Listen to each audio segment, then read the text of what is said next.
강인사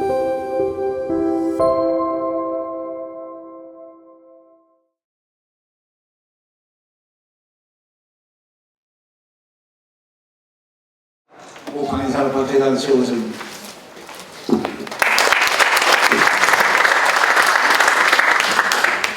오늘 이 행사를 위해서 바쁘신데도 많이 참가해 주셔서 정말로 감사드립니다. 오늘 이 행사는 제가 보기에 크게 이제 두 가지 측면에서 의미가 있다고 생각합니다. 첫 번째가 방금 시상을 했지만은 자랑스러운 방산인을 선발을 해서 시상한다는 것이고, 두 번째는 현재 우리 방산계에서 화두가 되고 있는 이슈를 선정을 해가지고 정책 토론을 한다는 그런 두 가지가 이제 큰 의미가 있는 상이 되겠습니다. 먼저 첫 번째로 방금 시상을 했습니다만, 제가 학회장으로 이제 봉사활동을 시작한 지가 벌써 8년 넘게 흘렀다는 얘기입니다. 시작하면서 바로 이 자랑스러운 방산인상을 시상을 하는, 그 당시에 기억하겠지만은 우리 방산업계는 여러 가지로 애로사항도 많고 모함도 받고 비리라고 뭐 욕도 먹고 집에 가서도 참 얼굴 내밀기 힘들 정도 어려운 상황인데, 이래가지고는 안 되겠다. 실제로 이 방산 분야에서 얼마나 숨어서 열심히 일들을 하고 오늘날 몇 년 안 됐지만은 방산 수출을 하는 단계까지 이렇게 육성이 됐는데, 이래 됐는데 또 잘하신 분들은 발굴을 해가지고 상을 드려야 되겠다 해서 이제 시작을 했는데 벌써 8회째에 접어들었습니다.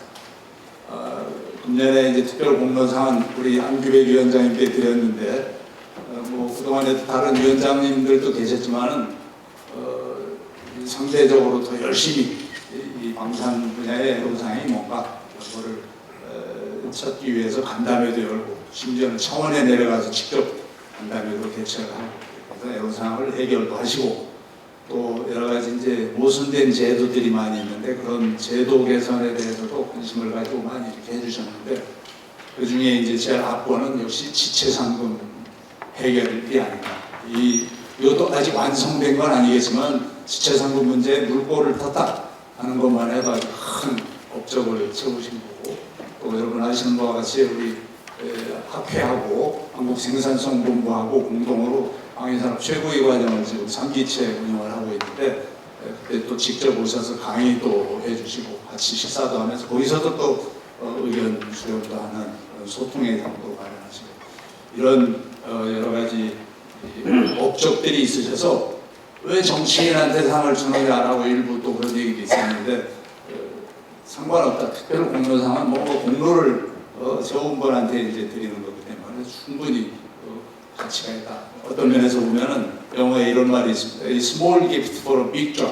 빅 잡을 하셨는데 사실 오늘 상 드린 거는 조그만 선물에 불과한 건데, 사실 또 그렇게 상을 드리는 이유 중에 하나는 지금까지 해온 것보다 더 앞으로는 열정적으로 우리 방산 발전을 위해서 힘을 써주십사 하는 거를 부탁드리면서 이제 상을 드리게 되고, 아마 잠시 후에 이제 환영사를 하실 텐데 이때 다짐의 말씀을 좀 해주시지 않을까 이렇게 기대를 합니다. 여러분, 우리 안규백 위원장님께 다시 한번 큰 박수 부탁드립니다.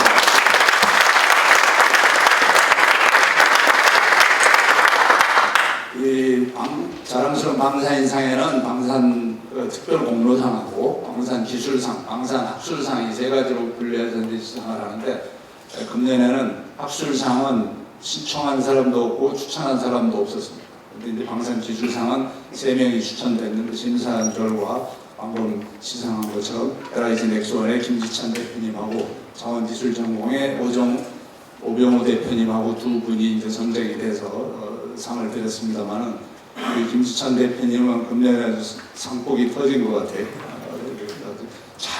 더 잘하라는 그런 걸 텐데, 실제로 우리 김 대표님은 이 방산계에서 잔뼈가 굵은 진짜 전문가고, 또 근래에는 특별히 첨단 기술 개발을 위해서도 열심히 노력을 하고, 또 중소업체들하고 이렇게 상생하기 위한 활동도 열심히 하고, 이런 부분들이 아마 높이 평가되지 않았나 이렇게 생각을 합니다.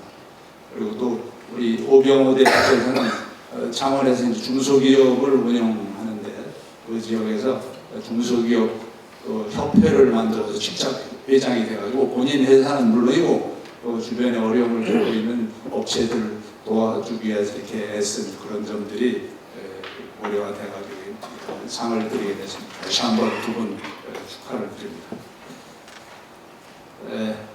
말씀드린 것처럼 두 번째 의의는 현안 이슈 중에 뭘 우리가 좀 해결을 해야 될 건가 하는 걸 가지고 이제 방산 정책 포럼을 하는 건데, 물론 포럼을 하기 앞서 잠시 후에 이제 우리 김영우 전 왕진의 상군 부회장께서 기조연설을 해주시겠지만은 이 획득 체계를 어떻게 좀 발전시킬 것인가. 이 체계 자체 문제가 있으면 개인들이 아무리 노력을 해도 잘 안 되는 거죠. 그리고 그 중에서도 이 전체적인 무기 체계 수명주기, 초창기에는 수명주기 상관없이 뭐 처음에 구매하는 데만 역점을 뒀다면은 이제는 라이프 사이클 전체에 대해서 우리가 고려를 하고 판단을 해야 되기 때문에 그런 부분에도 해결을 해야 될 부분이 엄청나게 많이 있습니다.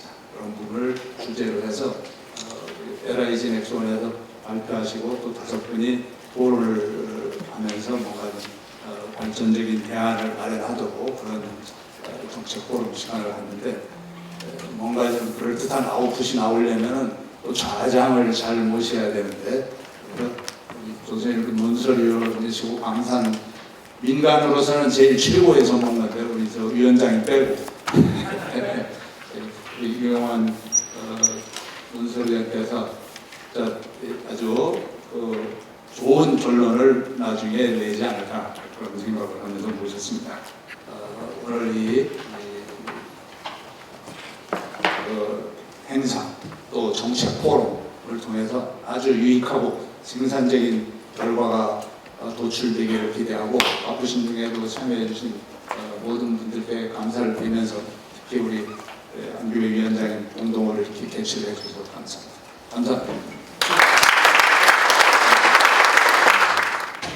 조금 전에 회장님께서 시상식과 관련해서 상당히 왜 정치인한테 주냐라는 이런 말씀이 계셨다고 금방 들었습니다만, 저는 이 상이 가장 가볍고 그냥 그저 그런 상이라고 생각했는데 감론을박을 했던 거 보니까 상당히 권위 있고 아주 무거운 것 같습니다.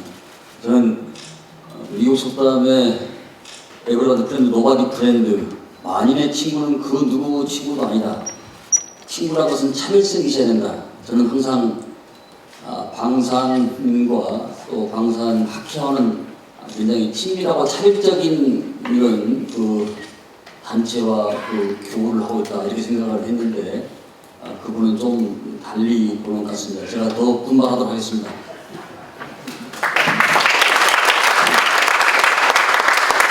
네, 역사와 권위를 자랑하는 우리 유일무이한 방산 이 학회에 항상 이 피스메이커, 뭐든지 이렇게 해피메이커로 스마일 메이커로 하시는 우리 최우석 회장님이 항상 중심축에 중간에 계시니까 그 어려운 난관에도 불구하고 이 학회가 항상 물 흐르듯이 자연스럽게 이렇게 권위를 가지고 또 역사를 가지고 오늘날까지 오지 않나 싶습니다.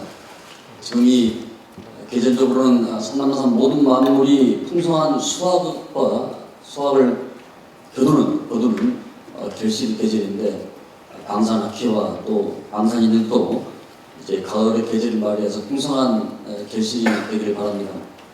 그래서 제가 매번 이 학회에서 제가 느끼는 건데, 그동안 28년은 30년 동안 가까운 시간 동안 우리 방위산업계에다가 어떤 자금을 주고 어떤 제안을 하고 또 학회 커넥션과 이렇게 연계시키면서 이렇게 이어진 것은 우리 방산이 그 어려운 가운데서도 국민적 평가 속에서 성장해오고 이 우리 학회가 그 땀으로서의 학회라는 나무에 물을 주고 홀로서 걸음을 주고 그런 역할과 기능이 있었기 때문에 오늘 이렇게 방산협회가 세계 7위 수출국, 6위 수출국, 최첨단 M1 소총도 못 만드는 나라에서 최첨단 무기를 만들게 된 것은 여러 가지 이 학회에 그런 영향이 있었고, 그에 대한 이론적 학술적 제공이 있었고, 또 여러 어찌 보면 그 점점든 모든 것을 점을 손을 잇고 손을 면을 잇는 그런 역할을 우리 학회가 해줬기 때문에 각기 다른 방산 분야에서 일하는 분들도 서로 알게 되고 친구를 갖게 되고 거기서 어떤 공동의 이익을 추구하는 이렇게 발전되어오지 않나 싶습니다.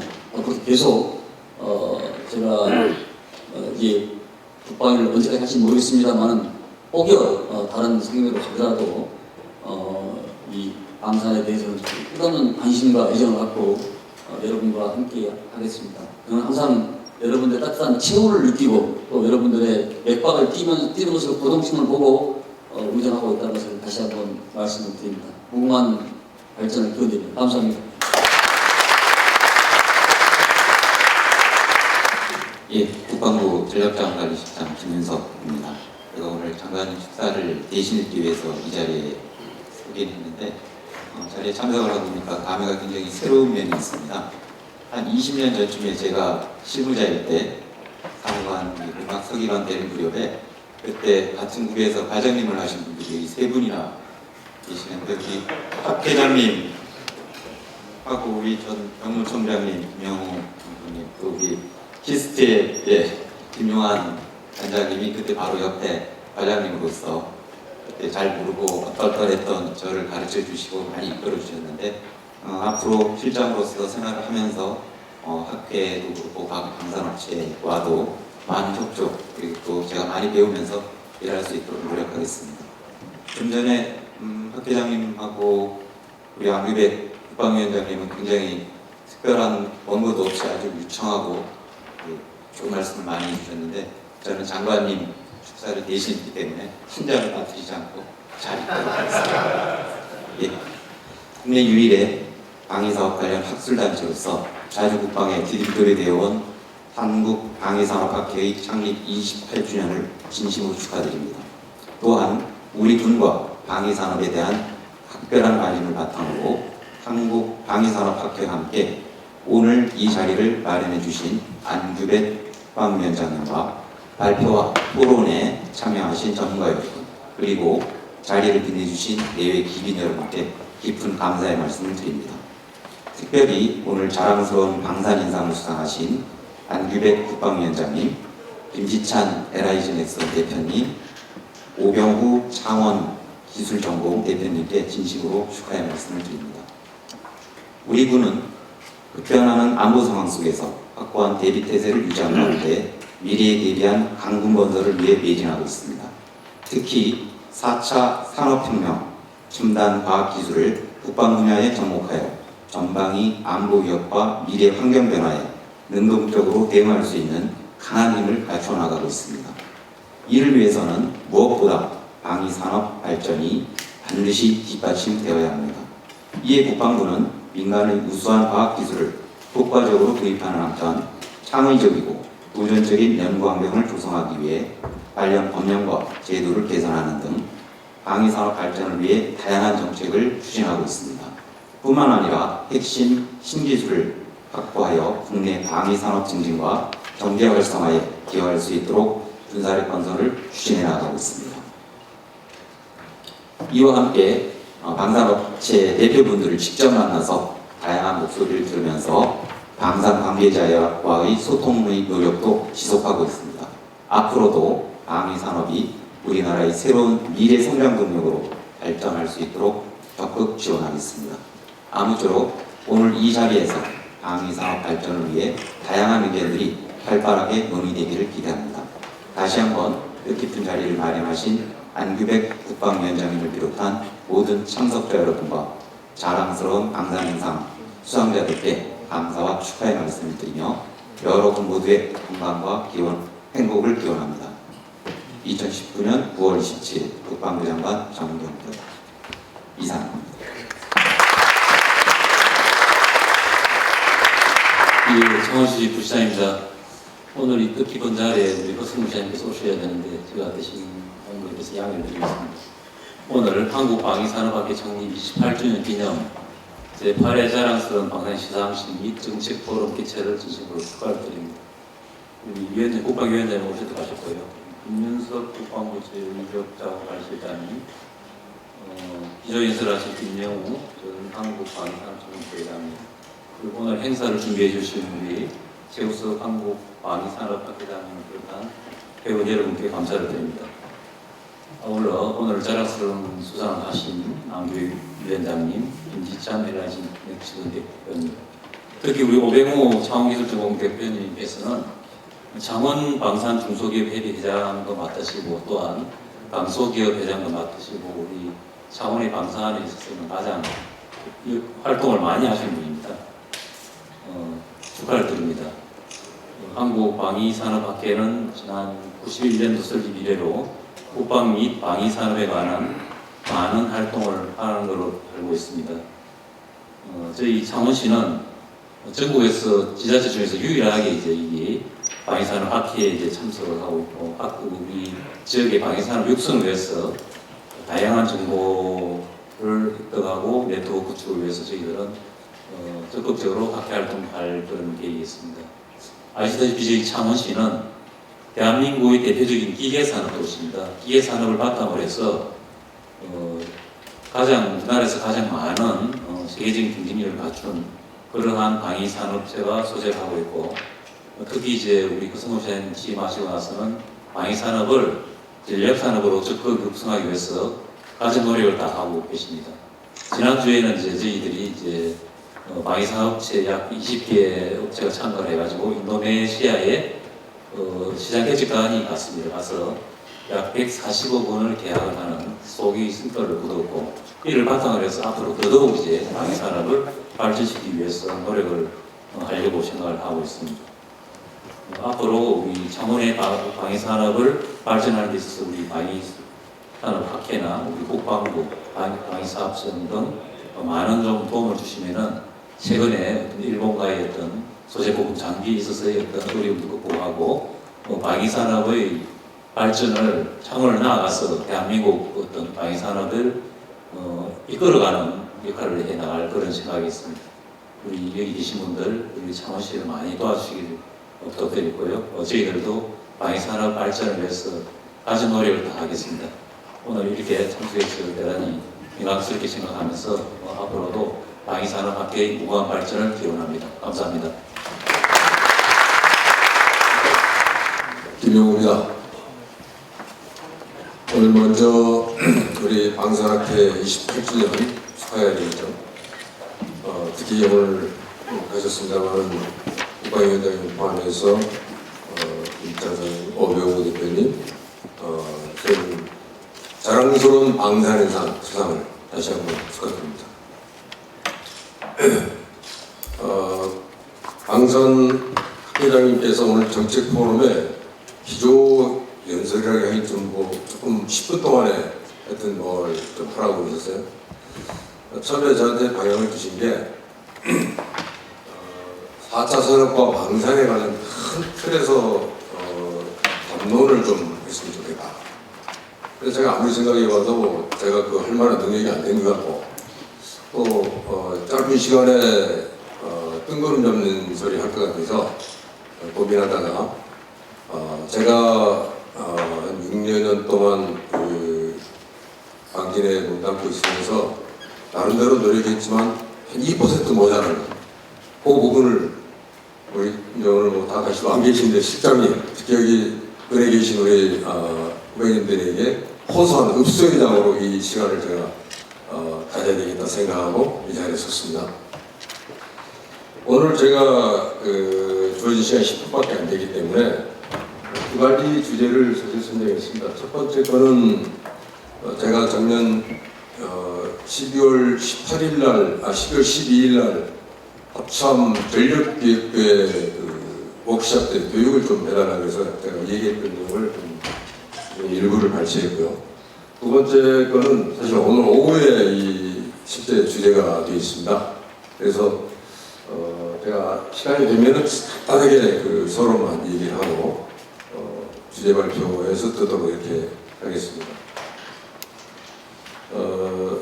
결국은 이제 지난해 ROC를 적용한 획득체계 혁신이라는 이 주제에 초점을 맞춰서 10분 동안에 문제 제기만 하도록 그렇게 하겠습니다.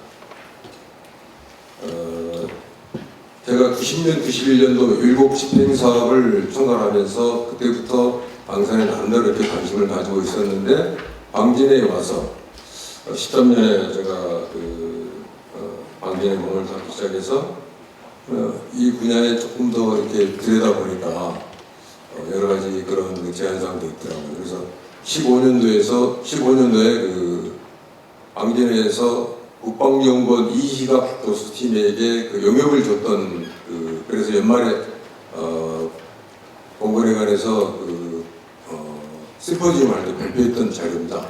그 자료의 뒷부분, 그분이 연구했던 자료를 제가 이 책으로 발간해가지고 심포지움 때 200부를 발간했을 때 나눠줬던 기억이 났을 겁니다. 그래서 16년도에 이제 상근회장 부임하고 나서 사실 이 진화적 ROC 개념을 확산시키기 위해서 저 나름대로 사업분과 심의나 방치에 가서 많은 얘기를 했습니다. 17년 1월 3일 날 제가 전 장관님께 이러이러한 내용을 그래서 제가 그 국방과기술 1호로에 글을 써서 6페이지짜리 글을 실었는데 이걸 카피해가지고 장관님께 보냈어요. 그래서 장관님이 이렇게 해서 이거를 좀 확산해야 되겠는데 어떻게 할까요? 하라고 하시더라고요. 그래서 그때 국방부 합참, 방사청, 각군본부, ADD 이렇게 그 주요 직계 65명에게 1월 3일 날 연합장과 함께 제가 이 책하고 함께 담아서 보냈습니다. 그랬더니 꽤 관심들을 가지시더라고요. 네, 그래서 그런지 하여튼 그에 합참에서 교수님 토의를 하게 되고 뒤에 나오겠습니다만은 규정도 많이 개정을 하고 급기야는 작년 국정감사 때 차기 전술 교량 사례가 국정감사 때 이제 거론이 됐습니다. 그래서 꽤나 그때 질책을 많이 좀 했죠. 금년에 들어와서는 지난 8월달에 김정배 의원님 주최로 해서 진화적 국방 R&D 어떻게 할 것인가 이런 세미나도 열리고 저는 월요일날 또 핵특책에 대한 세미나를 했습니다. 좀 많이 발전했다 이렇게 생각이 듭니다.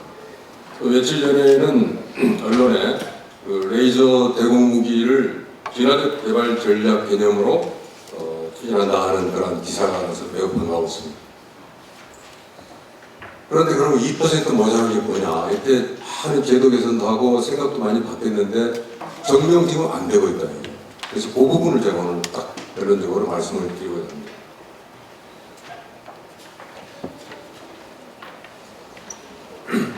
이론적인 건 다 아시기 때문에 개념은 생략하겠습니다.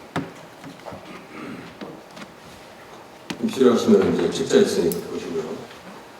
미국의 진화적 획득제도 저희하고 유사합니다.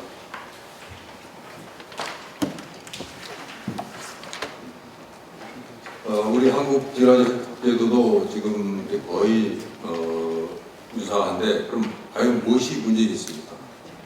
사례를 통해서 제가 좀 설명을 드리겠습니다. 지금 우리 군의 해군 무기 체계는 비교적 진화적 개념으로 배치 개념에서 잘 지금 진행이 되고 있는 것 같습니다. 제가 여기 육군의 성공 사례로 ATCS를 들은 것은 2004년도에 제가 팔사단에서 1년간 테스트베드를 운영을 해서 1년 동안 몸서리를 쳤습니다. 운영시험을 주관하고 사단장을 마치고 육군본부의 부장으로 가서 해보니까 25건의 결함이 생겨서 2번 불합격이 됐어요. 그래서 사고 못 가는 거죠.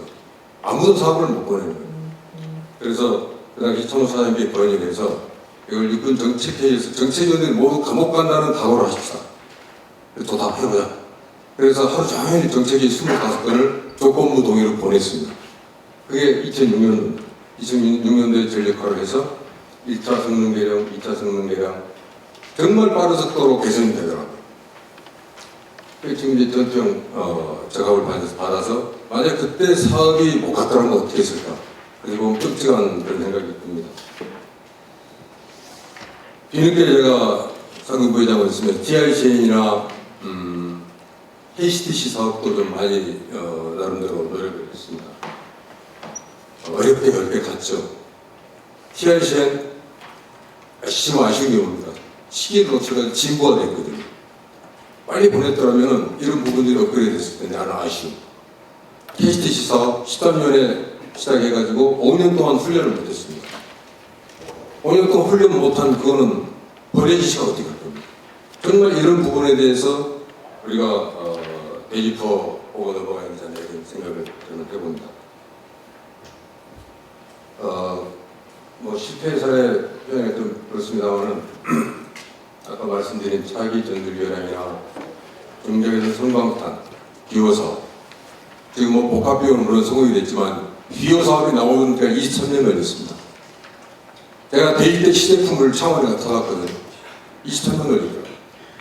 그 외에도 LIG에 계시지만 장거리 레이더사 이런 그 사업들이 정말 저는 사고이 방치하면서 안타깝게 생각했던 그런 사업들입니다. 그러면은 지난 획득을 위해서 선진국 어떻게 하고 있습니다. 미국은 뭐 예를 많이 들겠죠. 미국은 LRIP 제도라는 제도를 통해서 F-35 개발할 때 여러분이 아마 사례를 다 아실 겁니다. 단계적으로 하거든요. 다 그렇게 하고 있습니다. 저는 이제 미국은 워낙 무리하고 격차가 있으니까요. 우리보다 훨씬 적은 나라인 이스라엘의 아이언돔 개발 사례를 제가 얘기를 방치해서 했습니다. 이 아이언돔 개발 사례는 저희가 벤치마킹 해야 될 대단히 중요한 사례라고 저는 늘 강조합니다. 저거 3년 만에 70% 도달하니까 야전에 배치하고 2년 동안 성능 개량에서 95% 도달했거든요. 우리는 못합니까? 할 수 있습니다. 시스템이 안 돼 있어요. 그래서 그걸 바꾸자고 김 해석자는 나름대로 부르짖었습니다. 그동안 우리 제도 개선이 많이 있었습니다. 1년 6월달에 제나적 ROC로 결정한다. 훈련도 바뀌었고요. 또 수련 범위도 확대한다. 시행 규칙도 바뀌고 업적에 수렴하자는 시행령 개정도 작년에 이루어졌습니다. 많은 진전이 있었죠.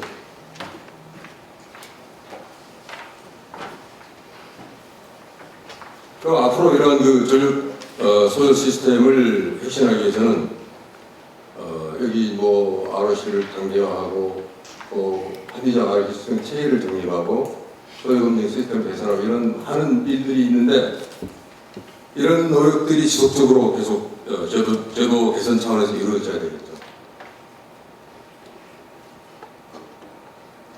성능 개량 문제도 이런 그 플로우 차트를 통해서 한번 점검을 해야 될 것입니다.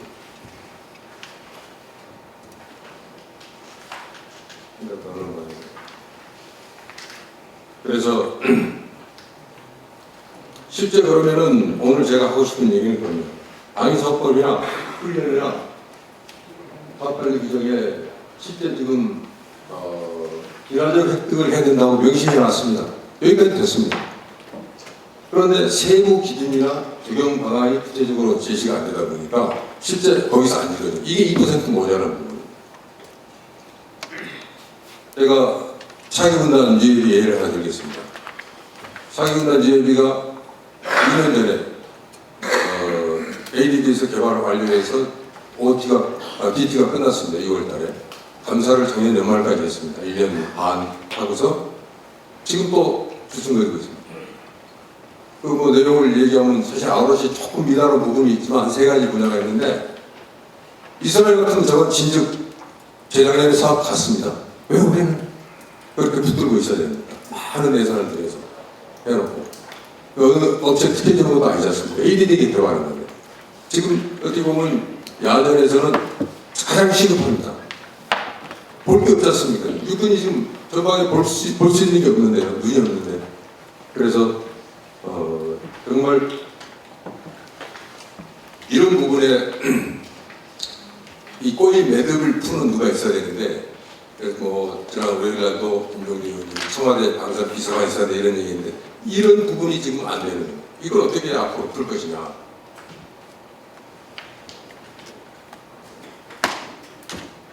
이 1번 주제에 대한 소결론은 한 손에 배부를 수 없다는 속담이 있지 않습니까? 100%짜리 무기 기다리면은 시간은 하지만 안 나옵니다. 80%, 90%짜리도 야전에 전력화를 우리는 전력화할 수가 없잖아요. 각 군에서 전력화를 안 하죠. 책임 문제가 있으니까. 그래서 이게 시스템적으로 합참의 주도하에 해야 된다는 거죠. 제가 작년 12월 달에 합참에 가서 심의하들 호소를 했습니다. 2024 중기 계획에 제가 ATCC 예를 들어서 ATC 제가 제일 잘하니까 이걸 눕혀라. 이렇게 눕히면은 5년에 할 걸 7년으로 늦추고 여기 예산 넘어가지고 3-4개월 끝나면은 우선 소량 만들어줘라. 아까 엘리립 제도처럼. 그래가지고 야전에서 운영하면서 계산하면 우리가 원하는 작품에 도달할 수 있다.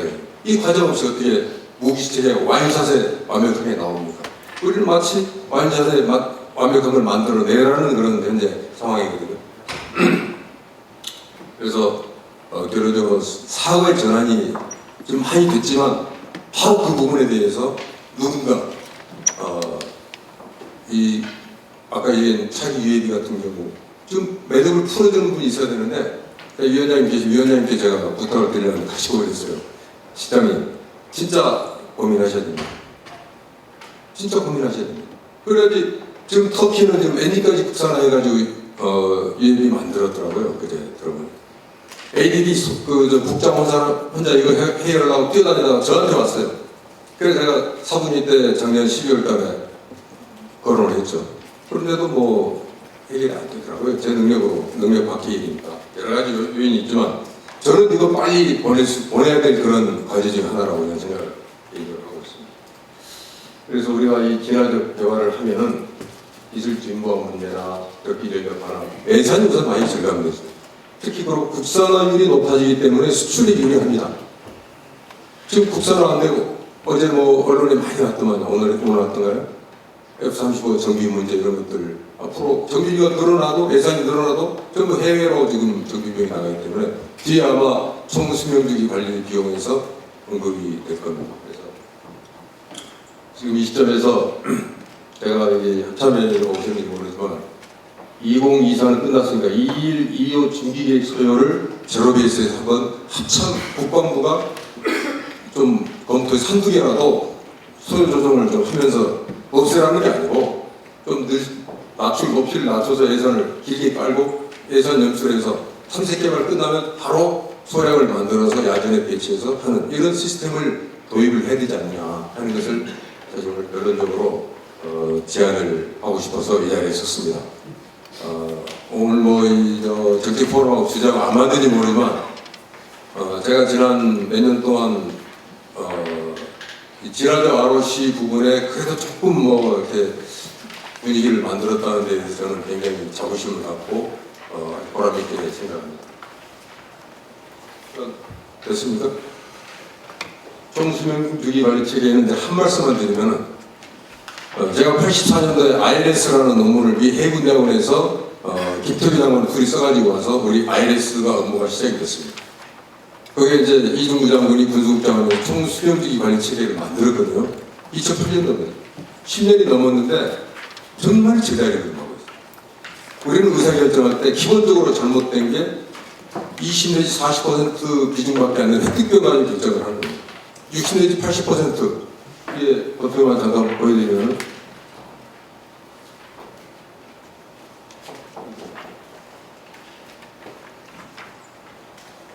이 뒤에 건 의사결정할 때 지금 고려가 안 되지 않습니까? 로지스틱스라는 이 우리가 용어를 선진국은 소요제기부터 폐기까지입니다. 전쟁 지속 능력을 얘기합니다.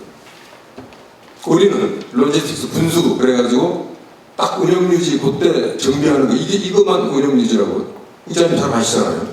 시장님. 그래서 이 총수명주기 관리 이 문제가 차관실 직속으로 해서 만들려고 2018년 시도하다가 지금 좌절됐는데 정말 이거 심각하게 우리가 고려를 해서 오후 이 다음에 발표할 때 좀 진지하게 이 부분을 토의했으면 하는 바람입니다. 좀 길어지는 모양인데 이걸로 제 발표를 마치겠습니다.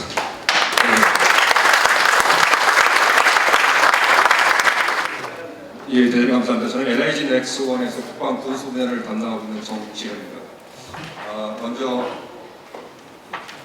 이 행사를 주최해 주시고 주관해 주신 학회장님께 진심으로 깊은 감사 인사 말씀을 드립니다. 본 테마의 내용은 2018년 6월 5일부터 2019년 6월 5일까지 만 9개월 동안 국방부 군수부수지 관리과에서 발주한 국방부 정책연구과제임을 말씀을 드립니다. 본 내용 국방개혁 2.0과 대단히 밀접한 관계성이 있습니다. 그래서 내용이 대단히 중요합니다. 그러나 이 내용의 구성은 발표의 구성은 좀 용이하게 쉽게 설명을 했습니다. 네, 순서는 LCSP가 무엇인가, 그리고 4장 한국군 LCSP 적용 및 관리 방안, 5장 민국혁명을 통한 총수군지 전략에 대해서 순으로 간결하게 말씀드리겠습니다. 다음. 네, LCSP는 현재 개념이 이렇습니다. 획득과 운용기 관계를 통합한 체계적인 절차 문서라고 보시면 되겠습니다. 그래서 무기 체계를 수명주기 동안 관리하는 계획서이다라고 보시면 되겠습니다. 그래서 이거를 대한민국 국방부에서는 이거를 구음절로 수명주기 관리 계획서로 명명했습니다. 영문으로는 Life Cycle Sustainment Plan이라고, 약어로는 LCSP라고 미국 DOD에서 공식용어로 사용을 하고 있습니다. 예, 목적은 무기체계 소유체계 획득 운용유지 간의 연계성을 강화하고 무기체계 경제적인 운용 유지 및 무기체계 가동률을 유지하는 데 그런 목적이 있겠습니다. 예, 미국 DOD, 미 국방부 DOD에서는 1980년대 말부터 획득과 운용유지를 연계를 하고 있습니다. 1990년대를 보시면 총수무기 체계 관리인 TLCS를 좀 적용을 하고 있습니다. 2000년대를 보시면 전 무기체계 총수무기 단계에서의 효율성과 연계성 강화를 위해서 TLCS를 적극 추진하는 것을 보실 수가 있습니다. 2000년대 말에 2009년도에는 현재 국방 획득 개혁의 일환으로 획득 중심에서 운용유지 중심으로 확대 전개가 되고 있습니다. 이때부터 운용유지 중심인 수명주기 관리 계획서를 작성하기 시작했습니다. 예, 한국군 LCSP 개발 배경이 되겠습니다. 전체에서 말씀드렸듯이 미국 국방부는 2009년부터 시작을 하였습니다. 대한민국 국방부에서 발빠르게 LCSP를 연구하기 시작을 하였습니다. 그래서 2012년부터 대한민국 국방부에서는 연구를 시작을 하였습니다.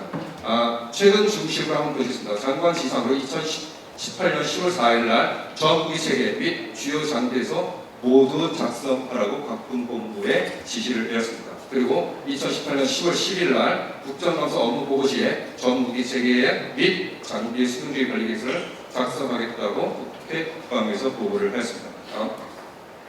예, 한국군 LCSP 추진 현황을 보시겠습니다. 예, 수명주기 단계별 시범 사업을 적용했습니다. 4년간 동안 2015년부터 2019년까지 6회 공급 각각 1종씩 무기체계를 선정하여서 LCSP 시범 사업을 수행을 했습니다. 탐색개발 단계에서는 무인지상감시센터, 해군에는 해상감시센터 2, 운용기 단계에서는 공군의 FA50을 선정해서 시범 사업을 수행을 했습니다. 예, 국방부에서 1단계와 2단계로 확대 전개를 하고 있습니다. 1단계를 보시면, 좌측 박스를 보시면 2019년도에는 100종의 LCSP를 작성하고 있습니다. 2019년 상반기를 결산한 결과 50종의 무기체계를 육해공군본부 다 완수한 걸로 식별이 되었습니다. 2020년대 2단계를 보시면 2020년 이후에 신규 무기를 구매하거나 국내 연구개발하는 모든 무기체계에 대해서는 LCSP 작성 의무화할 것으로 계획하고 있습니다. 예, 미국 무기체계 LCSP 사례를 보시겠습니다. 예, 2009년에 작성된 MQ-8기 파이어 스카웃입니다. 이것은 미 해군에서 지금 사용 중에 있는 무인 회전익이 되겠습니다. 이 중간에 보시면 LCSP 분야 비율이 있습니다. LCSP 분야는 크게 양의 추억이 있습니다. 한 개는 획득 분야의 내용이고 한쪽은 운용유지 중심의 내용이 되겠습니다. 좌측을 보시면 획득 분야의 내용이 약 20%, 운용유지 분야가 80%, 약 4배 가까이 군수 및 운용유지 내용이 확장된 것을 보실 수가 있겠습니다. 예, F-35 라이트닝 2가 되겠습니다. 또 중간에 도표를 보시면, 표를 보시면 획득 분야가 한 30%, 운용유지 분야가 약 70%, 한 2.5배 분량의 전력 운용유지 내용이 확장된 것을 보실 수가 있겠습니다. 이 미국의 LCSP 내용에 우리에게 주는 메시지가 있습니다. 획득도 중요하지만 운용유지 단계 쪽의 내용도 대단히 중요하다는 것을 우리에게 메시지를 주고 있습니다. 예, 한국의 LCSP 적용계획 관리 방안입니다. 예, 대한민국 국방부에서도 이 LCSP를 개발을 하게 되었습니다. LCSP 개발하게 된 큰 컨셉은 개념은 무엇이냐면 수명주기 순으로 수명주기 순을 바탕으로 무기 체계를 관리하겠다라는 개념을 가지고 개발을 하게 됐습니다. 이 중간에 보시면 8개의 동그라미가 있습니다. 좌측에 5개의 동그라미가 획득 단계에 작성할 장이 되겠습니다. 우측에 있는 3개의 동그라미는 운용유지 단계에 작성할 장이 되겠습니다. 한번 제가 낭독해 드리겠습니다. 일반 현황, 운용유지 관리, 평가 관리, 분수 지원 관리, 특별 관심 사항 관리로 구성이 되어 있습니다. 이거는 획득 단계에서 방위사업청에서 주관을 해서 연구개발 지원기관과 함께 작성을 하시면 되겠습니다. 여기에 한 스카이블루색으로 하이라이트 친 내용들은 기존에는 수명주기 비용을 관리하는 항목들이 없었습니다. 이 획득 단계에서 수명주기 비용에 관련된 분석을 해야 된다는 것을 나타내고 있습니다. 그리고 특별 관심 사항 관리에 부품 단종 관리와 부품 국산화 관리를 획득 단계 때 식별하여서 그것을 운영진 전력과 동시에 운영진 단계 쪽에 수요군으로 승계를 해 주셔야 합니다. 운영유지와 폐기 단계입니다. 운영유지 단계에서의 가장 큰 핵심은 정비와 수리 부속이 되겠습니다. 거기에 장비 관리를 하나 더 추가를 해서 장비 관리, 정비 관리, 수리 부속 관리 3축으로 가는 것으로 운영유지 단계에 작성하는 것으로 장정한 편성을 하였습니다. 예, 이것을 하기 위해서 수명주기 관리를 하기 위해서 총수명주기 혁신 관리를 하기 위해서 조직이 필요합니다. 그런데 이 조직을 신설한다기보다는 현재 갖고 있는 국방부에서 갖고 있는 조직을 활용하면 되겠습니다. 현재 국방부에는 군수분 수명주기 관리부가 있습니다. 그리고 각군본부에는 총수명주기 관리부가 있습니다. 이 부서를 충실히 활용을 하면 되겠습니다. 한번 제가 사례를 드리겠습니다. 국방부에는 현재 전력자원 관리실에 예하에 군수권 수명주기 관리과가 있습니다. 이 군수권 수명주기 관리과에서 총수명주기 관리 혁신 관리라든지 정책 수립 및 제도 발전을 수행을 하면 되겠습니다. 그리고 각군본부 예하에 군수참모부가 있습니다. 군수참모부 예하에 총수명주기 관리과가 있습니다. 이 총수과에서 운영유지 관리라든지 가동률을 유지하는 과업을 수행하면 되겠습니다. 이 예하에는 민간 영역이 되겠습니다. 예, 민군 협력을 통한 총수명주기 관리 전략입니다.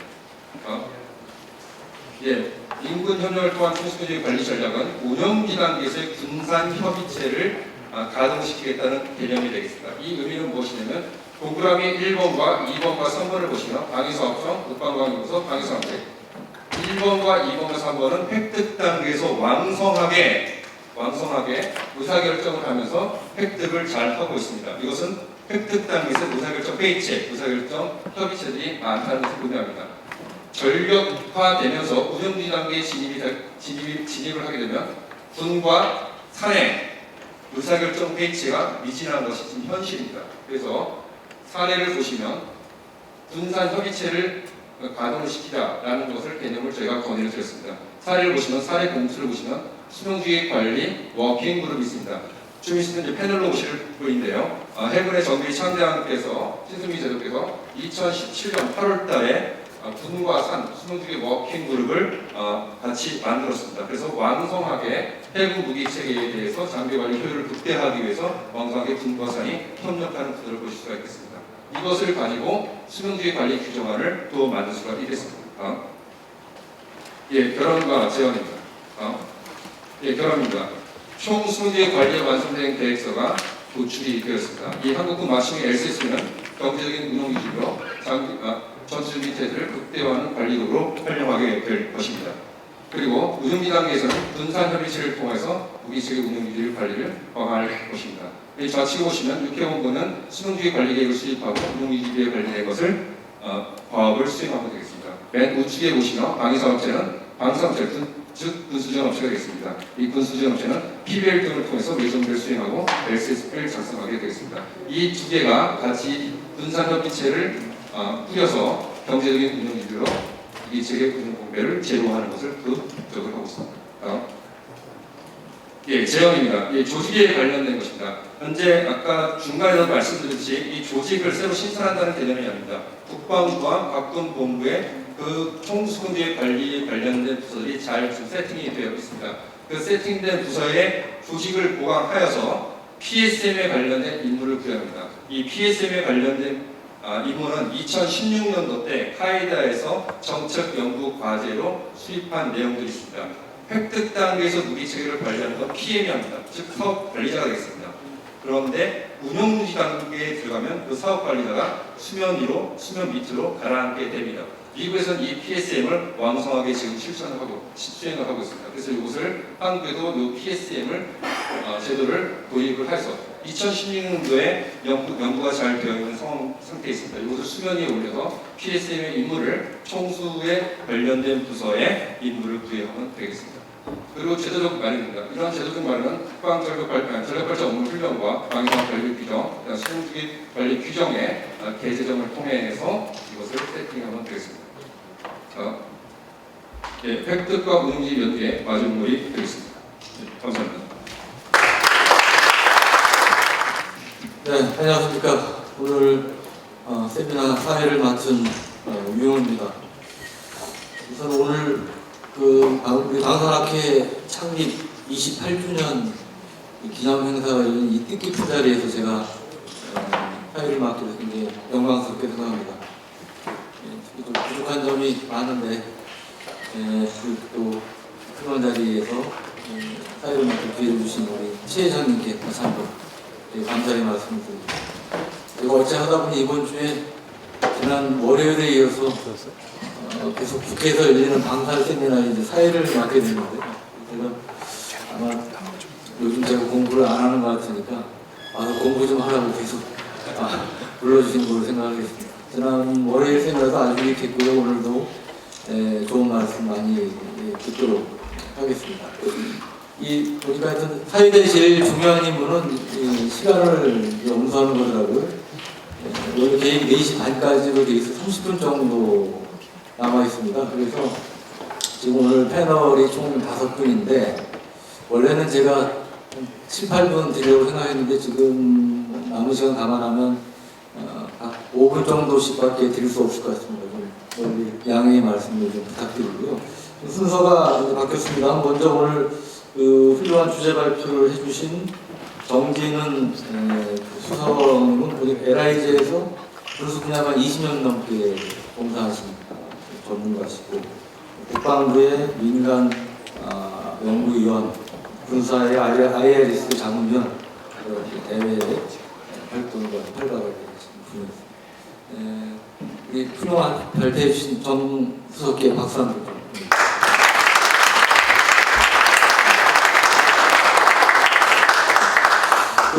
오늘 패널 5분을 좀 소개를 드리겠습니다. 우선 제 옆에 국방부의 군수품 수명주기 관리과정을 맡고 계신 문희영 과장님.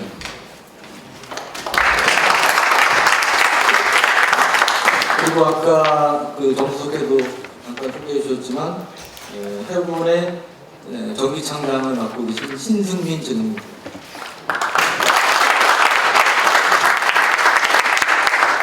그리고 방산학회 세미나에도 빠지지 않고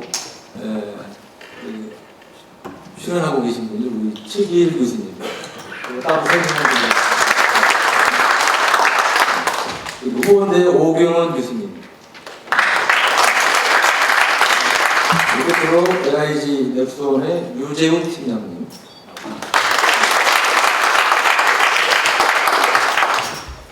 먼저 우리 후원대 오경원 교수님부터 먼저 말씀드리겠습니다. 5분 내에. 네, 감사합니다. 많은 내용을 말씀드리고 싶지만 짧은 시간 안에 최대한 많은 것을 이슈를 만들도록 정기는 팀장님께서 군과 산의 협력제를 말씀하시는데 그게 이제 짧게 말씀드리면 군산입니다. 이제 호원대학도 이제 군산이다 보니까 그런 면에서 저희를 좀 알게 해주시지 않을까 하는 생각이 드는데요. 물론 이제 군산 협력체에 대한 총수 관리는 언제든지 항상 많이 연구있고 그 관련 조직의 이 어떤 확장이나 이런 것들은 꼭 필요하다는 게 많이 언급되고 있지만 사실상 그게 잘 반영되고 있지 않습니다. 그래서 그런 부분들은 충분히 많은 토의가 이루어질 거라고 보고 있고요. 제가 오늘 아침에 싱가포르에서 입국을 했습니다. 근데 이제 싱가포르 가게 된 가장 큰 이유는 항공 MRO에 대한 그 시장의 그런 박람회를 참석을 했었는데요. 그게 이제 아시아 시장에서 가장 넓은 그 박람회임에도 불구하고 아쉽게도 우리 국내 기업들은 없었습니다. 한 참석인은 한 5,000명 되고 부수가 200개가 넘는 그런 부수임에도 불구하고 우리가 항상 뭐 MRO 외치지만 정작 그 MRO가 이루어지는 그런 현장에서는 우리 국내 기업이 참여하지 못하고 있다는 게 좀 안타깝다고 생각이 들면서 저는 이 부분에 있어서 한 가지 좀 제언을 드리고 싶습니다. 아무래도 이제 해군 쪽이 좀 저에게 이제 관심이고 이슈가 있다 보니까 물론 항공 F-35나 뭐 이런 쪽에도 MRO에 대해서 언급이 많이 되고 있지만 저는 함정 중심으로 좀 말씀을 좀 드리고자 하면요.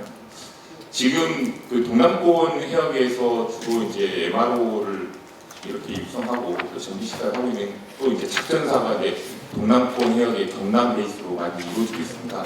특히 이제 창원시 같은 경우에는 이제 기계 산업의 메카고 또 방위 산업의 메카다 보니까 그런 걸 통해서 이제 방위 산업을 집중적으로 잘 육성을 하고 있는 편이고요.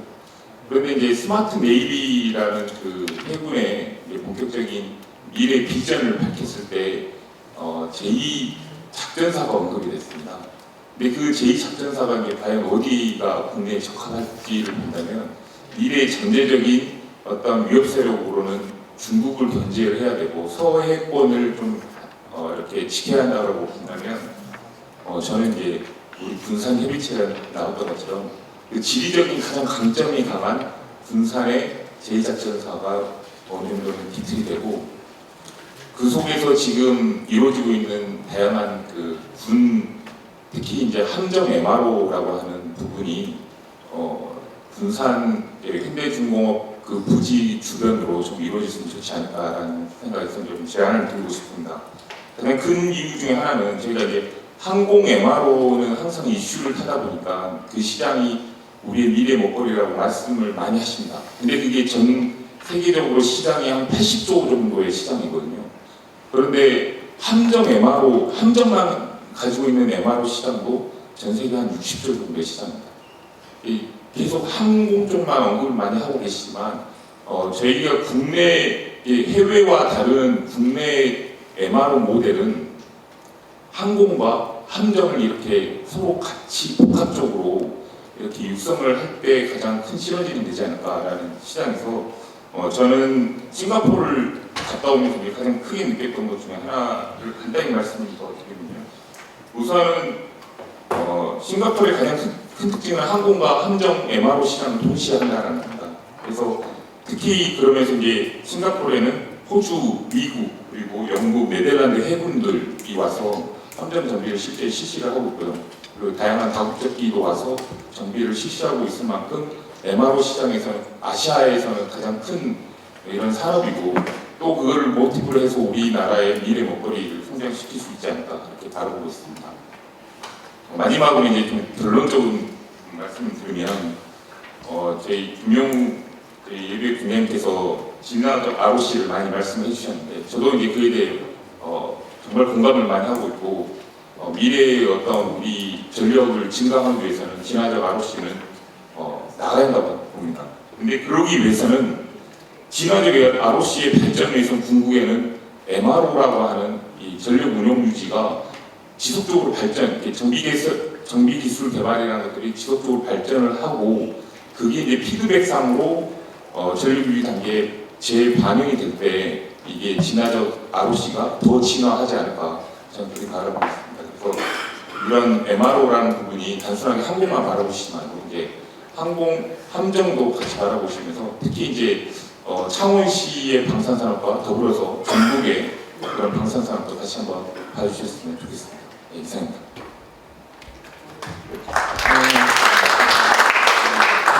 최근에 싱가포르 다녀오신 생생한 경험들을 말씀해 주셔서 아주 유익했던 것 같습니다. 좋은 말씀 감사드리고요. 두 번째로는 우리 LIG 유 팀장님께서 좀 코멘트 해주시겠습니다. 예, 안녕하십니까. 저는 그 MRO 사업을 수행하고 있는 이제 실무 팀장으로 이제 느낀 점과 경험을 좀 한 말씀 드리고자 합니다.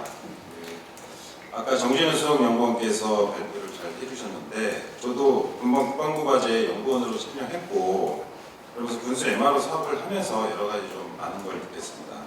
특히 획득과 운용유지 단계의 연계성이 잘 안 되고 좀 다소 미흡한 부분이 있다는 것은 조직 구조상의 획득 쪽의 사업은 주관이 방사청이고 그다음에 운용유지 단계에 넘어와서는 수립군으로 이제 주관이 바뀝니다. 그러면서 그 중간 텀이 발생하고 그러면서 연계성이 좀 다소 미흡하게 좀 되는 부분을 많이 느꼈고요.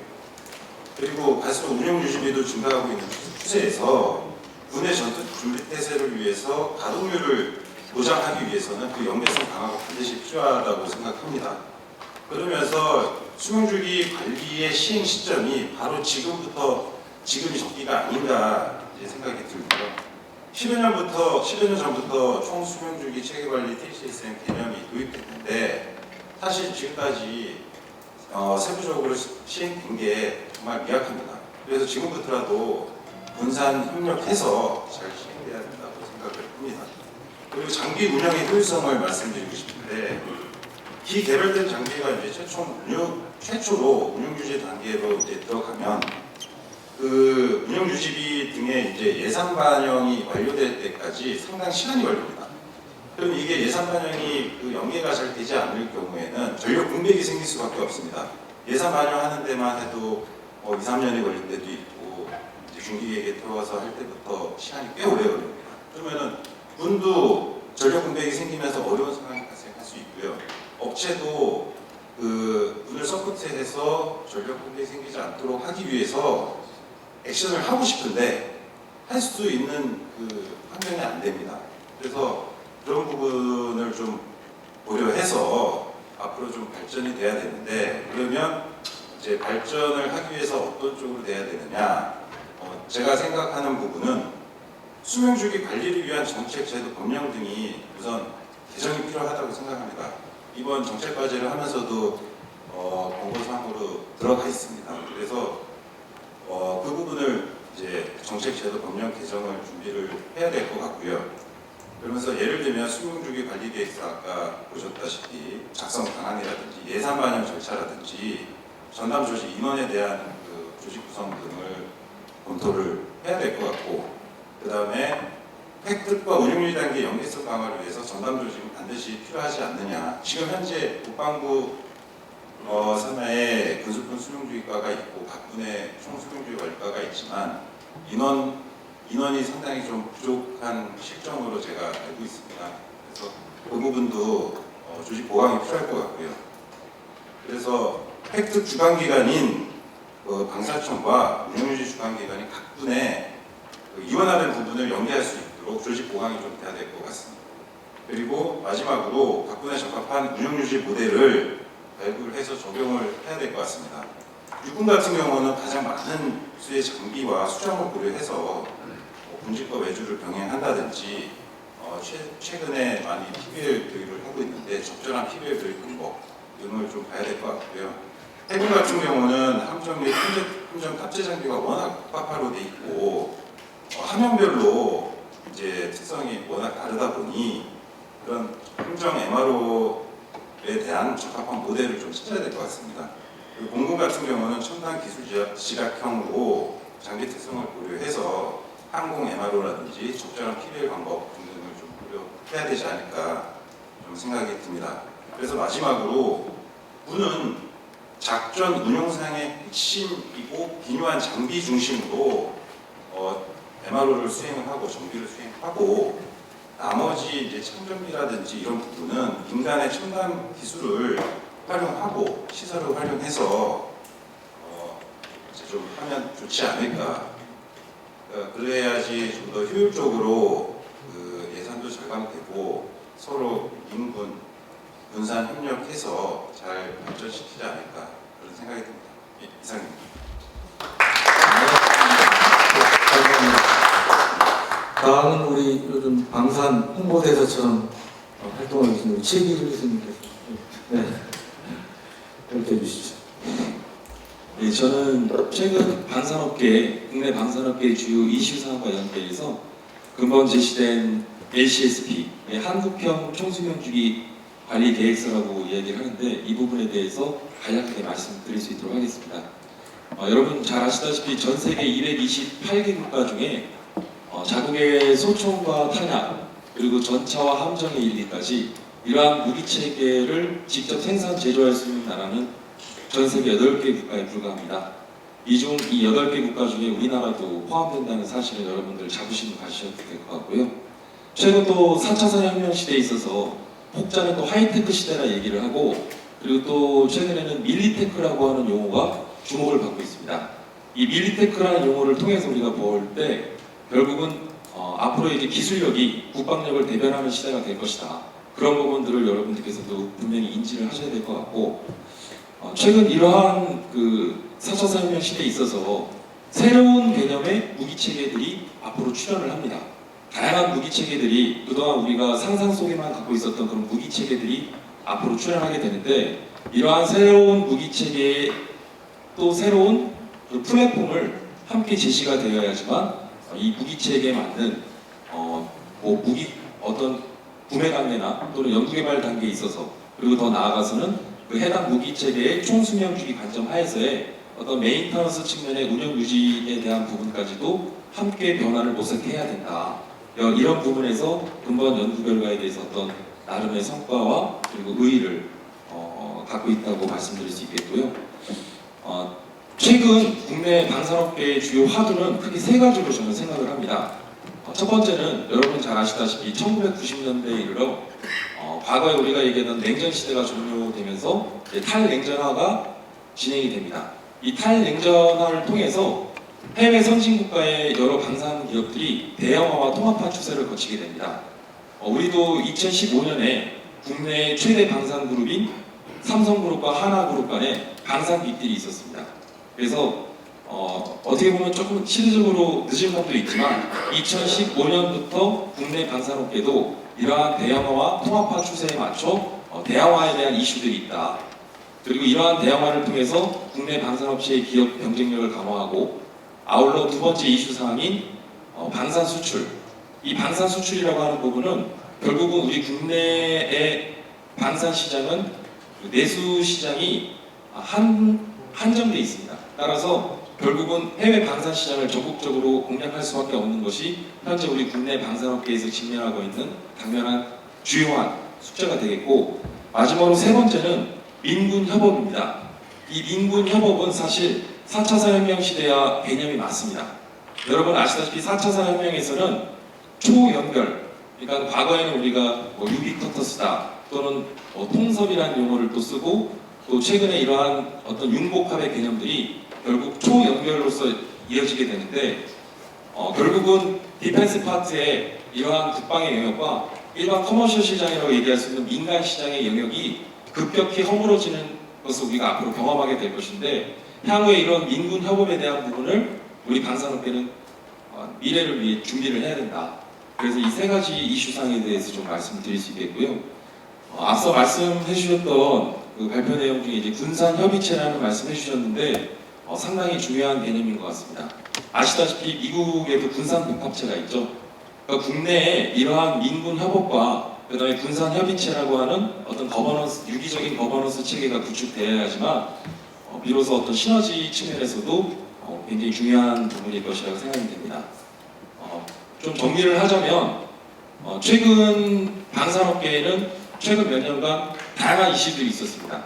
그 이슈들을 좀 간단하게 핵심적인 내용을 좀 짚으면, 방위사업의 근간이 되는 방위사업법을 보면 방위사업법 제2조에 기본 이념이 나옵니다. 여러분 아시다시피 기본 이념에서는 세 가지 기본 이념을 제시하는데, 첫 번째가 투명성입니다. 최근 한 수년 동안 방산 비리로 홍역을 앓게 됐는데, 어떻게 보면 이 방산 비리라는 부분을 통해서 이제 방위사업 투명성에 대한 부분은 굉장히 강조가 되었고요. 두 번째 기본 이념이 전문성입니다. 미국 같은 경우에는 DAU라고 하는 국방획득대학, 그리고 다이완법이라고 하는 국방획득 인력 전문 자격법이 있는데, 국내에 관련된 국방대학교나 그 다음에 방위사업 분야에 보직을 하고 있는 획득 전문 분야의 현역분들이나 또는 방위사업청의 공무원분들이 최근에 이제 전문성에 대한 어떤 방위사업에 대한 고도의 전문성을 요하는 이러한 스페시픽한 분야에 대한 전문성이 또 최근에 화두로 제시가 됐었고, 앞으로 오늘 근본 세미나를 통해서 우리 국내 방산업계에 굉장히 중요시 될 저는 이제 핵심 화두 중에 하나가 바로 효율성이라고 생각을 합니다. 그래서 방위사업법 2조에서 얘기하고 있는 기본 이념, 투명성과 전문성, 그리고 효율성이라고 하는 부분에 있어서 근본 LCSP, 한국형 총수명주기 관리 계획서를 통해서 이 무기 체계를 앞으로 얼마나 효율적으로 운영할 것이냐, 이러한 효율성에 대한 화두가 앞으로 중요한 화두가 될 것이다. 저는 이렇게 좀 제시를 할 수 있겠고요. 마지막으로 이러한 LCSP에 대한 연구가 의미가 있었던 것이 2009년에 미국의 오바마 대통령이 국방 획득 업무 개혁을 단행합니다. 당시에 오바마 대통령이 주안점을 뒀던 부분이 이제 EVMS, 사업 성과 관리 분석, 그 다음에 카이브라고 하는 목표 비용 관리 제도, 그리고 여러분 잘 아시는 PBL, 퍼포먼스 베이스드 로지스틱스라고 하여 이제 군수의 핵심적인, 최근에 우리 국방부 군수품 총수명 관리과에서도 지금 핵심 역점 과제로 추진하고 있는 PBL에 관련된 내용들이 있는데, 결국은 이는 과학적 획득 사업 관리 기법을 뜻합니다. 무슨 말씀이냐면 오늘날 전 세계 최강대국이라고 할 수 있는 미군조차도 2000년대 이전까지는 하나의 무기 체계를 획득할 때 그 무기 체계의 구매 가격에만 너무 매몰돼 있었습니다. 그래서 천문학적인 예산이 수반되는 어떤 최첨단의 전투기나 또는 함정을 획득할 단계에 구매 비용에만 매몰되다 보니까 이게 10년, 20년, 더 나아가서는 30년, 40년 무기체를 운영하다가 결국은 이 메인터너스 측면에서 운영 유지 비용이 그 무기체계 획득 비용보다 배보다 배꼽이 더 크다라는 사실을 뒤늦게 인지를 하게 됐고, 그 미군의 이러한 어떤 관련된 연구와 그다음에 또 제도들이 오늘날 우리 대한민국의 이러한 진화적 획득 개념이나 또는 LCSP라고 하는 총수명 주기 관리 계획으로서 그 개념이 바통이 이어져 왔다. 그런 말씀을 좀 정리를 해서 말씀드릴 수 있겠고, 제가 계속 좀 유용한 그 기자님의 눈치가 보이는데 네, 드리고 정리해 주시죠. 네. 네, 여기까지만 말씀드리고 다음 마이크를 넘기도록 하겠습니다. 이상입니다. 네. 감사합니다. 네, 다음은 오늘 주제와 관련해서 최일선에서 지금 일하고 계신 우리 해군의 신승빛 해군 정비청장님의 말씀을 네, 감사합니다. 제가 한 3년 전에 2016년에 해군본부 총수명 주기 관리과장을 했었습니다. 그때 LCSP라는 용어를 처음 받고 그걸 작성하기 위한 매뉴얼을 만큼 두꺼운 책을 봤었는데, 야, 이거 쉽지 않다. 이걸 누가 이걸 다 채워놨나. 그런 고민을 하면서 잊어먹고 있다가 이제 이런 큰 결과물이, 산출물이 나왔고, 또 거기에 또 영광스럽게 패널로 참가하게 돼서 저의 나름대로 의의가 또 많이 깊습니다. 또 한 가지 더 의의가 깊은 거는 이 ILS가 우리 이 군에 어떻게 도입이 됐나 했는데, 오늘 그 상징인을 제가 이 앞에서 보게 돼서 김용훈 고문스럽게 그런 영광을 생각합니다. 말씀하신 대로 우리 정비창이 큰 임무 중에 하나가 이제 획득돼서 전력화돼서 군의 이제 사용자 손에 넘어온 이후의 모든 문제점은 저희들이 다 해결해 나갑니다. 특히 우리 해군 정비창은 운영자하고 직접 맞부딪히면서 애로사항이 뭔지, 그다음에 어떻게 우리가 조치를 해줘야 되는지, 이 장비를 어떻게 성능을 개선, 개량시켜야 되는지를 끊임없이 운영자와 같이 소통하는 그런 기관 중에 하나고, 그런 데이터들이 모아지면 저희들이 각종 ILS-MT 회의에 한 4년 전부터 열심히 쫓아가기 시작했습니다. 왜냐 그러면 획득된 이후에 우리 정비창이 넘어와서 정비 유지하는데 너무 애로사항들이 많아서 가만히 있으면 안 되겠다 해서 저희들이 습득한 그런 정비 데이터, 그리고 승조원들, 장비를 운영 관리하는 사람들의 어려운 사항들을 전부 수집을 해서 각종 무기체계나 장비 획득, 함정 건조 사업하는 ILS 관련된 회의에 계속 가면서 의견을 계속 제시를 하긴 하지만 과거보다는 많이 좋아졌습니다. 과거보다는 우리 이제 FFG급 전투함을 봤을 때 그 전투 체계가 국산화된 전투 체계인데, 이미 정비 장비가 저희 정비창에 전투 체계를 정비하기 위한 정비 장비가 세팅이 됐습니다. 그래서 과거보다는 많이 좋아졌지만, 그래도 한계점은 이 ILS-P가 획득된 이후에 이제 최적화가 되고 나서는 더 이상 아무도 안 쳐다본다는 겁니다. 그런 의미에서 봤을 때 이 LCSP는 다 말씀하셨지만 획득 단계에서 운영 단계까지 그리고 도태시킬 때까지 쭉 연계선상이 있다는 그 의미 하나로만 해도 굉장히 중요한 문서다. 근데 이 중요한 문서가 또 IRS 관련 IRSP처럼 사문화되면 절대 안 되겠다. 그렇게 하기 위해서는 우리 국방물령이나 각종 법령 체계들이 이 LCSP에 힘을 좀 실어줘야 되고, 그리고 예산 관련된 부서 부처에서도 LCSP에 담겨진 내용에 대해서는 예산 반영이나 또는 아까 말씀하셨지만 뭐 진화자 가로시라고 말씀하셨지만 그런 성능 계량이나 이런 데 대해서 긍정적으로 바라보라. 바로 뭐 예산 반영이라든지 성능 계량하는 그 시기가 되면 즉각 예산 사업화돼서 이게 그 계획서대로 잘 집행이 될 수 있는 그런 문서에 좀 권위가 있었으면 좋겠다라는 게 제 개인적인 바람 중에 하나입니다. 그리고 이게 또 한 가지 문제는 우리 국내 개발한 무기 체계는 문제가 없는데 해외 도입되는 무기 체계들이 해군에는 많습니다. 그리고 타군도 마찬가지겠지만 해외 도입되는 무기 체계에 대해서도 이 LCSP를 요구를 할 것인가에 대해서는 좀 더 고민이 있어야 되고 필요하면 저는 요구해야 된다 봅니다. 지금 운영 단계에서 해외에 한번 정비 나가려 하면 최소 2년 전에 계약을 해야 되고 나가면 한 1년 6개월 정도 소요가 되고 하는 게 비용도 1억, 2억, 억 단위 돈이 그 단위품 하나 정비하는 데 여러 상이 많습니다. 그래서 이런 것도 해소하기 위해서는 해외에서 도입되는 무기 체계들에 대해서도 당당히 요구할 거는 요구를 해서 계획서도 됐으면 좋겠고, 요 LCSP가 한번 만들어져 가지고 고착되면 안 되고 중간에 개정 작업이 있어야 됩니다. 왜냐하면 계속 기술 발전이라든지 주변 그런 정세들이나 우리 그 무기 체계를 운영하는 환경들이 바뀌기 때문에 5년이나 10년 주기로 분명히 한 번씩은 개정 작업을 해야 되고 그 개정 작업에 대한 검증 절차가 또 국방부 내에서 제3자가 그걸 검증해 줄 수 있는 그런 업무 절차가 있었으면 좋겠습니다.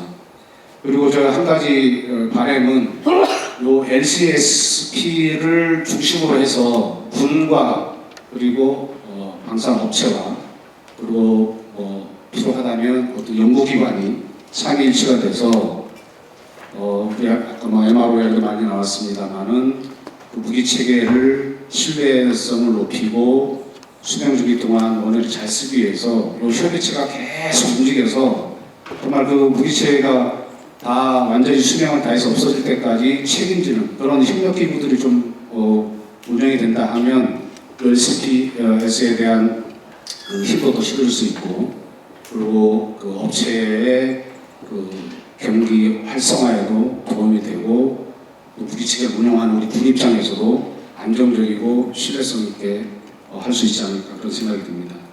제가 말씀 여기까지 드리겠습니다. 감사합니다. 코멘트 감사합니다. 끝으로 우리 국방부의 문 과장님 말씀을 듣도록 하겠습니다. 지금까지 발표 및 토론 과정에서 이 국방부에 대한 권리사항 이런 거 포함이 들어있는 것 같은데 거기에 대한 내용까지 좀 포함해서 이렇게 말씀해 주시면 좋겠습니다. 네. 예, 안녕하십니까. 국방부 군수부 수행주의관리과장입니다.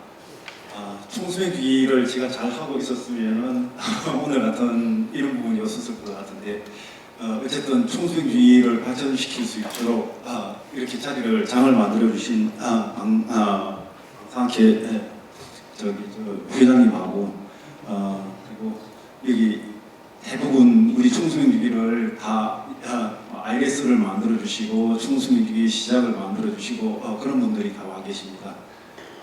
좀 전에 발표해 주신 정진원 팀장님도 실제로 수명주기 관리 계획이 총수명주기 관리의 종합 문서 체계인데 어떻게 만들 것인가 하는 부분에 대해서 상당히 어려웠었는데 가이드북부터 시작을 해가지고 발전 방향을 정립을 해주었습니다. 공부 발전에 상당히 크게 도움이 되고 있습니다. 패널 분들이 어떻게 나가야 되는가 하는 부분에 지향점을 많이 말씀을 해주셨습니다. 총수행주기를 하려고 그러면은 분산 협의체를 구성을 하고 MRO 부분도 생각을 해주셔야 되고 그 다음에 법령 정비라든가 조직을 보강을 해서 체계를 갖다 탄탄하게 하라든가, 그 다음에 수령주기 지향점이 효율성 중심으로 어떻게 중심을 구축을 해 나가야 되는가, 그 다음에 LCSP에 대해서 전반적인 발전 방향에 대해서 순비라든가 전체적인 맥락을 갖다 말씀드렸습니다. 이런 부분들은 소중하게 정책에 반영을 해가지고 추진을 하도록 하겠습니다. 그리고 저희가 제가 총수명 주기를 시작을 할 때 이중국 국장님 밑에서 실무자였고, 그 다음에 10년이 되고 나서 2017년도부터는 이제 과장을 하고 있습니다. 그래서 실제 총수명 주기에 대해서는 누구보다도 깊은 고민을 하고 있고 그렇습니다. 근데 저희는 나름대로 상당히 열심히 하는데 잘 안 알아주시는 것 같기도 하고, 그리고 이제 실제 총수명 주기를 하면서 정책을 갖다 많이 변화를 시켜놨는데 실제 변화를 갖다가 모르시는 분들이 좀 있는 것 같습니다. 그래서 저희가 10년간 총수명 주기를 하고, 그 다음에 최근에 총수명 주기 하는 부분에 대해서 방사학회라든가 여기 참여하신 분들이 아셔야 되려면 간단히 소개를 해드리겠습니다. 잘 아시는 대로 총수명 주기 처음 시작할 때 방사청하고 우리하고 실제로 이제 유사사업 통합사업을 했습니다. 성능계량은 창정비 시기에 맞춰서 해라 해가지고 성능계량 사업을 창정비 시기에 맞추느라고 획득 사업을 3에서 6년간 늦추는 부분이 첫 시도였습니다. 근데 이게 합참에서 전력화 시기는 죽었다 깨어나도 못 놓친다. 회의를 갖다가 엄청나게 많이 했음에도 불구하고, 그래서 감사할 때 제발 지적을 좀 해주시오 해서 감사의 지적을 받고 실제 이제 정책회의에서 통과돼서 실제로 통합을 시켰습니다. 이게 한 사업 통합시키고 나서 1.3조 정도 절감이 됐습니다. 순수하게 사업이 나갔는데, 실제로 이제 총수의 기기를 갖다 시작을 하면서 이 권한 배분에 있어서 방위력 개선 사업은 방위 사업청이 하도록 되어 있고, 소유의 결정은 합창이 하도록 되어 있고, 이제 운영 유지 부분만 담당하는 파트에서 담당을 하다 보니까 상당히 힘이 없었습니다. 그리고 이제 PBL 제도는 다 도입하기를 원했으니까 PBL 제도, 계약 제도를 도입을 해서 실제 착수를 했는데, 2010년도에 PBL 계약 제도가 도입되고 나서 공군의 한개 장비를 시작해가지고 지금 F-35K까지 12개 장비가 지금 되고 있습니다.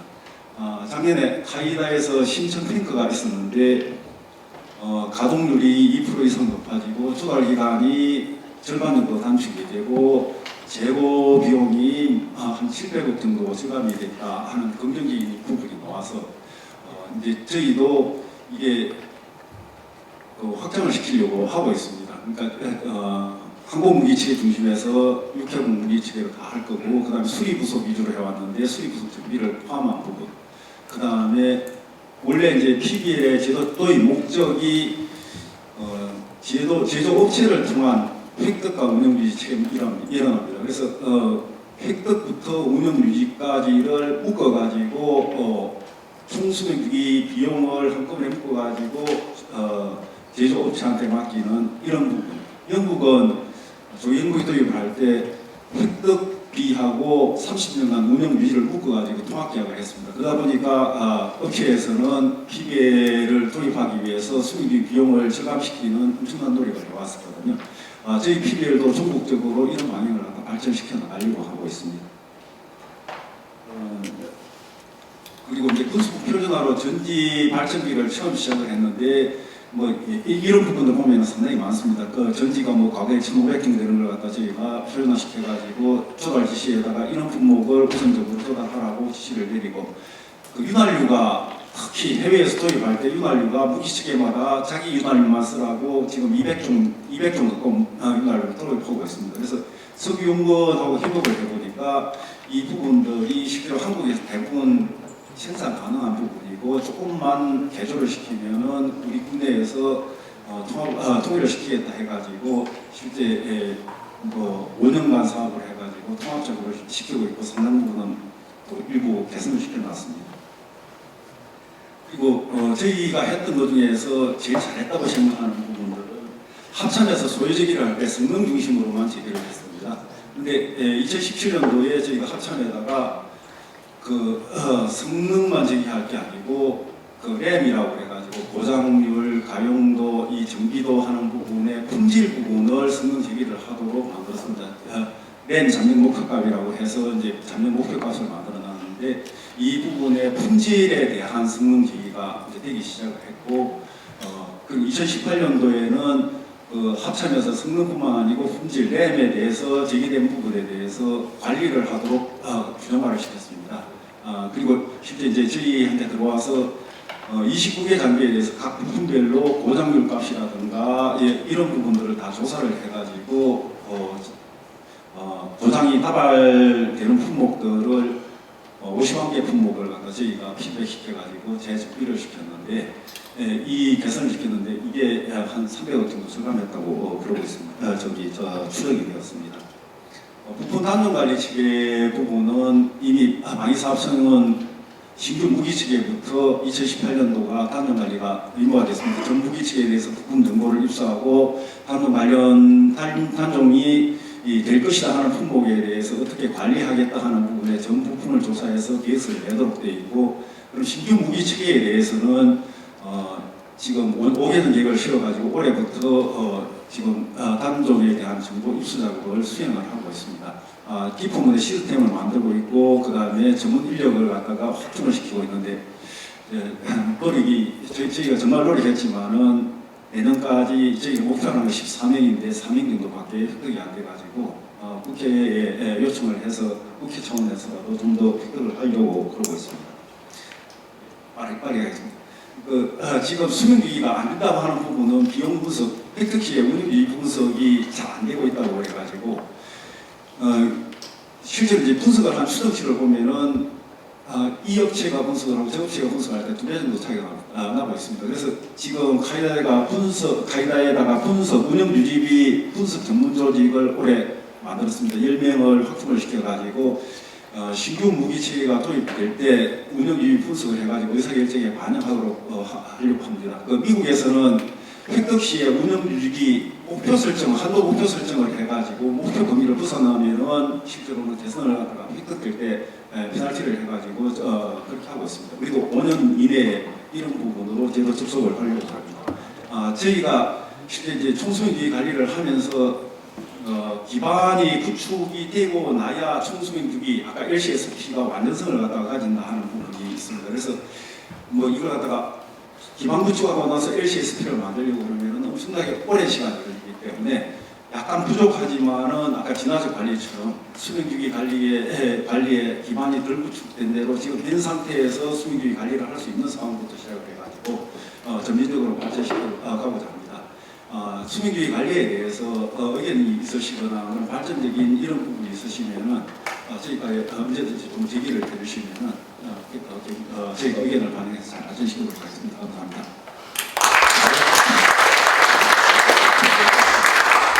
우리 과장님 친절한 답변 감사드립니다. 원래 4시 반까지인데 아까 사실은 10분 예정이 없던 프리젠테이션이 추가돼서 40분까지 끝내도록 그렇게 하겠습니다. 또 질문을 좀 받아야 되는데요. 그에 앞서서 양해해 주신다면 오늘 정말 그 행사 지원해 주시고 굉장히 바쁘신 우리 김지찬 대표님 까지 자리 지키고 계신데 우리 김진찬 대표님 한 말씀 권해서 좀 들으면 어떻겠습니까?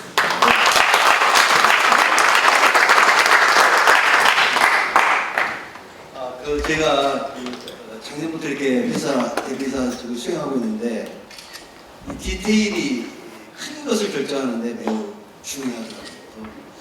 되게 이제 이런 세미나나 학회나 뭐 이런 페널티에 있을 때 페널티는 거의 참석을 못하고 앞단에서 거의 인사만 하고 나가는데 오늘 제가 여러 가지 느끼는 게 뭐냐면 내가 오늘 이 분야에 대해서 다시 한번 생각해봐요.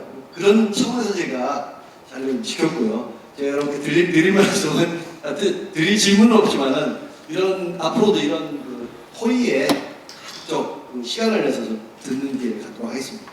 감사합니다.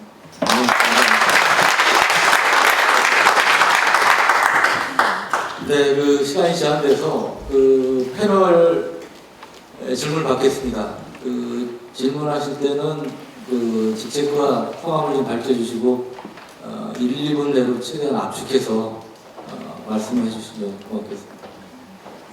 네.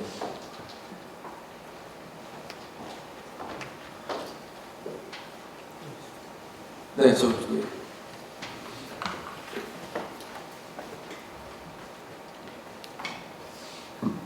네, 방산학회 임원입니다. 정충식 박사입니다. 지금 국방부 문희영 팀장께서 말씀하신 내용을 잘 들었습니다. 그런데 오늘 좀 아쉬운 게 방사청의 담당 과장을 좀 불러서 패널로 앉혔습니다. 이 수명주기 기간에 대한 절차, 그다음 앞으로의 이런 규정 같은 것들 같이 정립이 됐으면 하는 게 좀 아쉽습니다. 제가 방사청에 근무하면서 이런 걸 공수기랑 계속 해왔어요.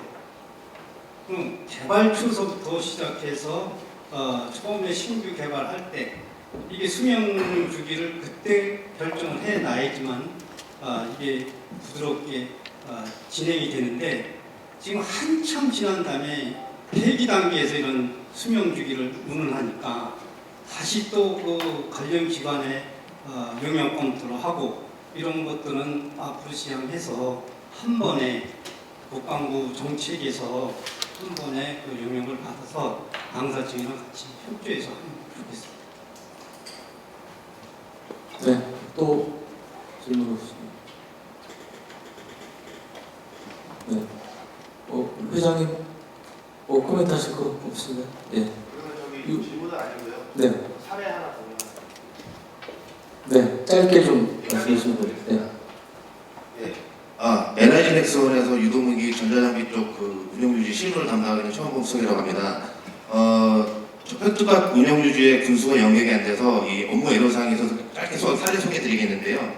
모 무기체가 있었습니다. 이 모 무기체계가 전력화가 아직 안 끝났는데 다수의 단종이 발생을 한 겁니다. 자, 그러면 이 단종품을 대처하기 위해서는 이 방해력 개선비를 쓰는 이 전력운영 단계, 획득 단계에서는 단종 대책 개발을 해야 되는데 그렇게 되면 연구가 프로세스를 다시 해야 되고 또 방해력 개선비에 그 비용도 안 돼 있어서 무득불 그거를 해결할 수 있는 방안이 없어서 운영유지에 넘겨야 되는데 운영유지에서 받는 분은 단종이 발생돼서 운영유지가 안 될 거를 알면서도 받을 수 없는 상황이고 그리고 이것을 해소하기 위해서는 운영유지 단계에서 비용이 반영이 돼야 되는데 아직 전력화가 안 되고 양산이 안 끝났기 때문에 반영을 할 수 없습니다. 그래서 결국 이거를 어떻게 할 거냐 해서 뜨거운 감자가 되고 좀 애로사항이 있었는데요. 이런 문제는 획득 단계부터 운영유지 쭉 단종이라든지 국산화 이런 계획이나 필요성이 쭉 연계가 되다 가면 단계적인 진화적인 결과가 맞물려서 스무스하게 갈 수 있다고 봅니다. 그래서 이런 그 실무의 애로사항이 있기 때문에 그건 LCSP나 또 그 국방부 군수부 수명주의 발표에서 하는 단종 대책이나 국산화 개발 이런 것들도 좀 실무의 의견을 많이 들어서 그 일하는 사람들이 좀 편하게 그리고 일하는 사람들이 편해야 국가의 전력과 방위력이 개선된다는 그런 개념으로 좀 임해주시고 많이 도와주셨으면 좋겠습니다. 이만 마치겠습니다.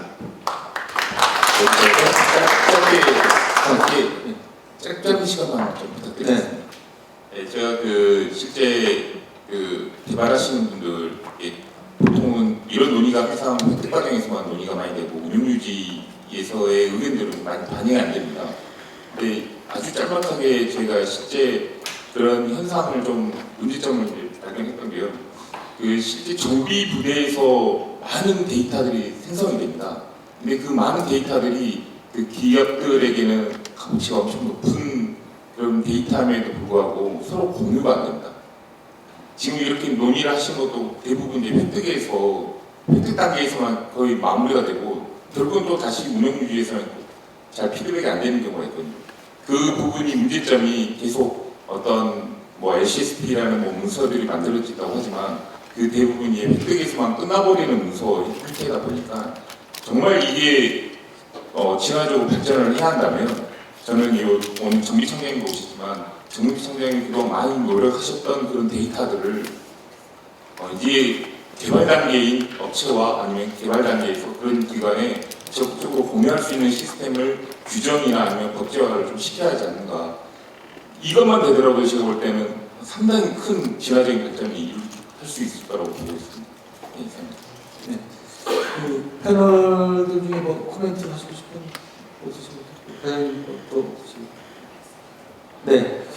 그러면 오늘 세미나를 마무리하도록 하겠습니다. 제가 이제 언론에 있는 사람으로서 그 한계라고 그럴까요? 좀 부끄러운 점 중에 하나가 아까 우리 김영호 회장님께서 이제 그 말씀해 주셨는데 전체 비용을 봤을 때 초기 획득 비용은 20에서 40%고 나머지가 사실은 60에서 80%인데 사실은 언론이든 국회든 대부분의 사람들은 앞에 20에서 40%에만 관심을 많이 갖습니다. 나머지 60에서 80%분에서는 관심을 별로 안 가는 게 현실인데 그런 점에서 오늘 세미나는 좀 의미가 있는 것 같고요.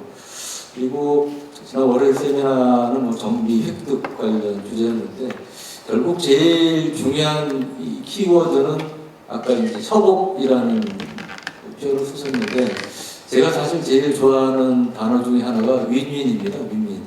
우리 이제 흔히 쓰는 대기업과 중소기업의 상생, 공존 이런 표현을 많이 쓰는데 결국은 이런 민과 군이 상생하는, 윈윈하는 이러한 측면에서 오늘 총수명주기 관리 측의 이 세미나도 의미가 있고 그런 점에서 좋은 또 문제 제기와 또 그 의견 수렴이 있지 않았을까 싶습니다. 그래서 오늘 이렇게 훌륭한 자리 만들어주신 방산학회 회장님 28회 생신도 축하드리면서요. 우리 감사히 박수 한번 좀 주세요.